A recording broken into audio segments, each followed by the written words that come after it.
Hello po, Doc. Ask lang po, anong pwedeng gawin sa baby na madalas sinisinok? 2 weeks old na po si baby. Hello, kamusta po kayo? I'm Dr. Jeline De La Fuente, your tita, doktora. So ano nga ba ang hiccups or ang sinok? Paano ito nangyayari?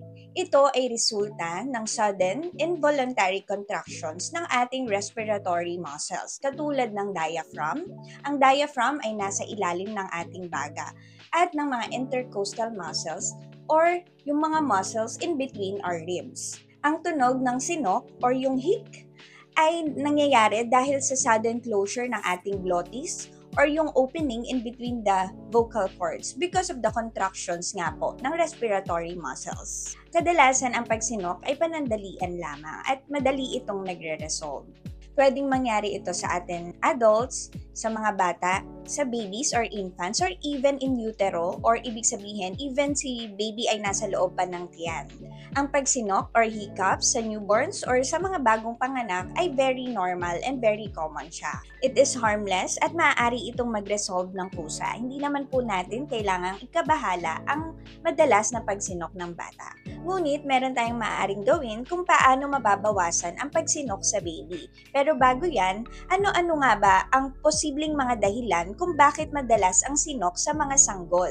Una ay ang kanilang immature respiratory muscles or ang immaturity ng diaphragms. So dahil nagde-develop pa ang kanilang respiratory muscles, maaari itong maging prone sa spasms or contractions. Pangalawa ay ang overfeeding or ang mabilis na pagdede ng isang baby. Siyempre po, maliit lang po ang stomach ng ating mga newborn. Pagka mabilis itong lumaki or maaari itong mapush ang diaphragm dahil ang stomach ay nasa ilalim po ng diaphragm. So ang contractions ng respiratory muscle ay maaaring mag-cause ng sinok. Sumunod ay yung swallowed air during feeding or pagkakabag. Yung mga babies na bottle-fed, syempre minsan po hindi natin may iwasan na may air na nasa-swallow or nasa-suck si baby.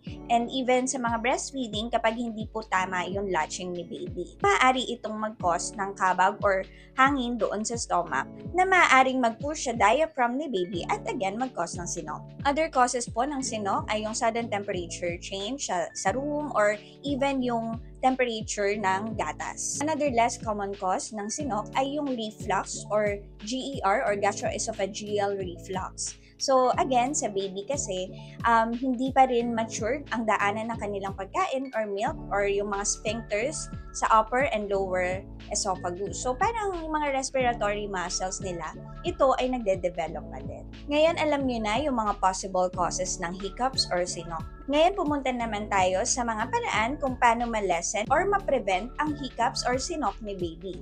First, we have to make sure na every after feeding is napapaburp ang ating baby or newborn. Again, this will help na ma-release yung air or extra air doon sa stomach ni baby and may lessen the irritation sa respiratory muscles or diaphragm. Second, pag pinapadede po natin si baby, make sure po semi-upright po siya or elevated ang kanyang head. Next is, we have to avoid overfeeding. Ano ba yung mga iba pang signs ng overfeeding? Yung madalas po nag-spit up or vomit every after feeding.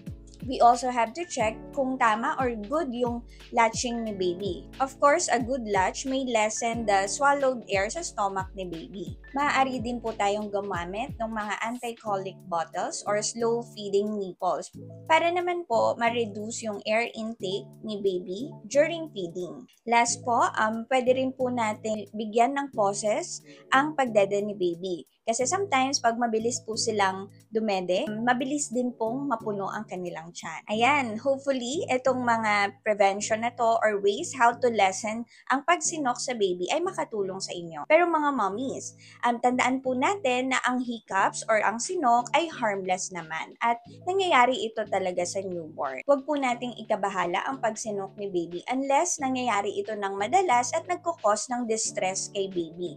And usually, kung may kasamang vomiting, poor feeding, at difficulty of breathing kay baby, kailangan po natin tong ipacheck agad sa ating mga pedia doctors. Ayan, hopefully po nasagot ko ang inyong katanungan tungkol sa hiccups or pagsinok ng newborn baby. Follow me for more pedia-related videos and please do share this video and follow my other social media accounts. Thank you!